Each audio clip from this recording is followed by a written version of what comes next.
Metro, el diario más grande de Managua. Tanto los incendios provocados en el mes de abril y la falta de respuesta estatal, como la reforma a la seguridad social que imponía una cotización mayor a los empleados, han sido detonantes para que las personas salgan masivamente a las calles a pedir la rendición de cuentas y la protección fundamental de derechos y justicia. Estos han sido detonantes de una acumulación del descontento social, una acumulación del agravio que se ha cometido en contra de la mayoría de las ciudadanas y los ciudadanos en Nicaragua. Las primeras protestas del 18 de abril dejaron a la luz cómo hay una política sistemática de represión violenta contra las voces que protestan y que son críticas ante los abusos y las arbitrariedades de las propias autoridades del Estado y particularmente del presidente Ortega y la vicepresidenta Murillo. En esas primeras horas de protestas masivas que después se convierten en protestas generalizadas en diferentes puntos del país, en donde las voces, sobre todo de la juventud de Nicaragua, de los jóvenes estudiantes de diferentes entidades académicas universitarias, se unen en un acto de reclamo por la defensa de derechos y la justicia. Y lo que han encontrado en ese contexto es una política sistemática de represión violenta con características graves que muestran ese deterioro en el contexto de derechos humanos. La pérdida de vidas humanas, al día de hoy, por lo menos han sido verificadas 83 personas que han perdido la vida en el contexto de esta represión violenta y masiva y sistemática en contra de ciudadanos y ciudadanas. Con cientos y cientos de heridos, hoy día nos han reportado que en el Hospital Bautista se encuentran por lo menos 41 jóvenes con heridas, en su mayoría provocadas por arma de fuego. Un joven el día de ayer muere en la sala de emergencia con un disparo en la parte torácica, como un ejemplo más de los muchos que hemos venido documentando en los últimos días, en las últimas semanas. Amnistía Internacional realiza una investigación minuciosa en terreno por más de 10 días con un grupo de nuestros expertos en investigación, sobre todo de crisis, que no solo documentaron los testimonios de las personas víctimas, sino profundizaron en los casos, tratando de hacernos llegar de la mayor evidencia y verificando cada uno de esos testimonios. Hemos también hecho una verificación minuciosa de material videográfico y fotográfico que le ha sido allegado a la organización, ya sea por medios de comunicación, por organizaciones de derechos humanos, pero también por ciudadanas y ciudadanos que han podido documentar en video muchas de las atrocidades cometidas en contra de la población civil. Hemos hecho uso de nuestros expertos en armas y municiones, que han hecho también una revisión minuciosa del tipo de armamento que ha sido empleado por la Policía Nacional, pero también por los grupos armados pro gobierno, turbas sandinistas, que en un intento por acallar las voces han cometido graves violaciones a los derechos humanos. Y de toda la investigación hemos podido concluir que efectivamente estamos frente a una política sistemática de represión violenta en contra de las personas que se manifiestan y protestan de diferentes formas, ya sea tomando las calles o refugiándose en los recintos académicos, como en el caso de los jóvenes estudiantes de diferentes universidades. Esta política sistemática tiene varios síntomas y varias características que nos marcan de alguna manera el rostro del gobierno del presidente Ortega y la vicepresidenta Murillo en su intento por acallar y silenciar las voces de hoy día la mayoría de los ciudadanos y ciudadanos que están reclamando la rendición de cuentas. Una de estas características es precisamente el discurso de negación, la retórica divisoria y de odio que ha emprendido el presidente Ortega y la vicepresidenta, así como otras autoridades de alto nivel, negando la existencia de personas muertas cuando las familias están llorando en sus funerales, cuando las familias tienen que recoger los cuerpos de sus padres, de sus hermanos, de sus hijos, de sus hijas, de sus jóvenes estudiantes. La vicepresidenta Murillo dice que se han fabricado los muertos. Les llama grupos minúsculos a las masivas manifestaciones de miles de personas que alrededor del país están tomando las calles reclamando justicia. Les han llamado grupos contra la paz y el desarrollo, grupos delincuenciales, a jóvenes estudiantes que hoy día están utilizando su derecho a la autonomía universitaria, a tener derecho a resguardarse en sus recintos universitarios y que han sido atacados. El día de ayer, casualmente, en una visita que hacíamos a la Universidad Centroamericana, a la UCA, fuimos testigos de los ataques desmedidos, el uso desproporcional de la fuerza en contra de estudiantes que recuperaban su recinto académico en la Universidad Nacional de Ingeniería. Hemos grabado el video en vivo, las atrocidades cometidas en contra de los jóvenes estudiantes y la población que valientemente les defendió. El primer ataque, realizado por grupos paramilitares, grupos conocidos como turbas sandinistas, que en motocicleta, armados,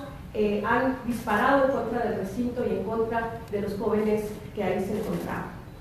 Minutos más tarde, la policía antimotín ha llegado en camiones con armas de alto calibre, AK-47, que fueron documentadas y registradas en nuestros videos, atacando directamente y disparando en contra de los estudiantes. Y a eso, en cualquier parte del mundo, se le llama política sistemática de represión violenta por parte de las autoridades del Estado. Estos grupos paramilitares, que han sido una de las características de esta política represoria, están siendo protegidos por las propias autoridades del Estado, trabajan en colusión y en un patrón sistemático de ataque en contra de la población civil. El uso excesivo de la fuerza, el uso letal de la fuerza, ha sido una característica que le hace a la organización concluir que se han cometido ejecuciones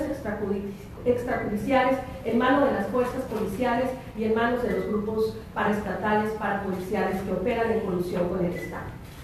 Los disparos efectuados en contra de la población civil y sobre todo de los jóvenes, disparos con una trayectoria directa a la cabeza, cuello y la zona torácica, que refieren también al posicionamiento de quienes disparan, un posicionamiento privilegiado que está precisamente intencionado para disparar a matar.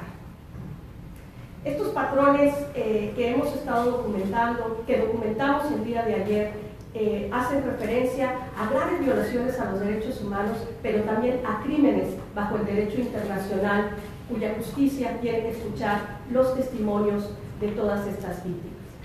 El encubrimiento de las violaciones a los derechos humanos ha sido una característica de esta política sistemática.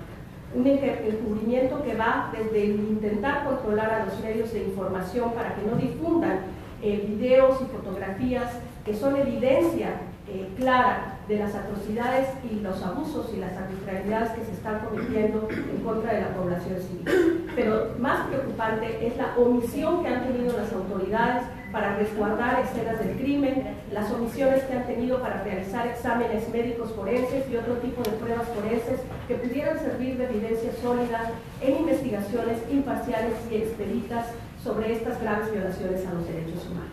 Las familias han sido condicionadas a la entrega de los restos de sus seres queridos a firmar documentos de renuncia, de que no denunciarán estas atrocidades, y esto es una prueba clara de cómo se está intentando encubrir estas graves violaciones a los derechos humanos.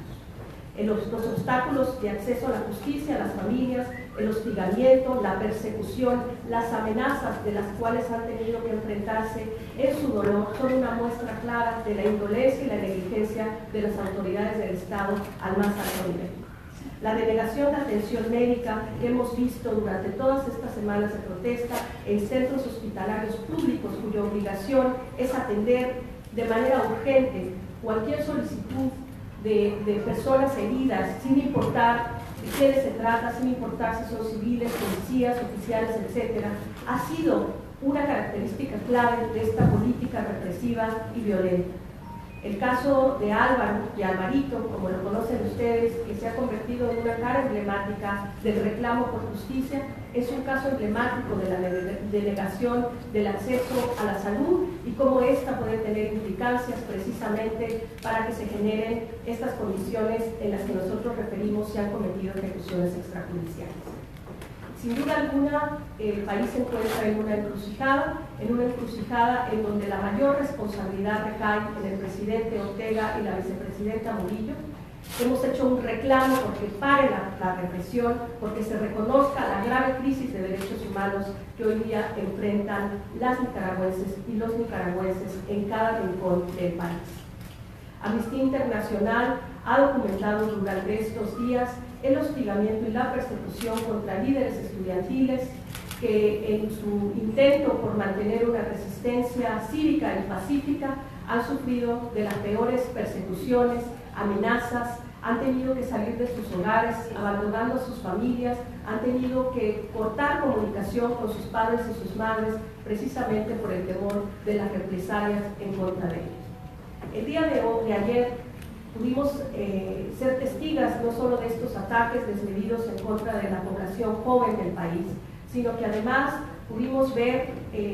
no solo un discurso de negación frente a las atrocidades, sino además un discurso estigmatizador y criminalizador de los estudiantes y las estudiantes que están recuperando sus recintos académicos como la única forma para mantener su resistencia pacífica. Hemos hecho un llamado a la sociedad civil, a la sociedad en general, para que protejan a quienes hoy día tienen la valentía de exigir el reclamo por justicia y la protección de derechos humanos de todas y todos, sin distinción de sus opiniones políticas, ideológicas ni de ninguna otra característica que pueda ser utilizada por las autoridades del Estado para generar una retórica divisoria.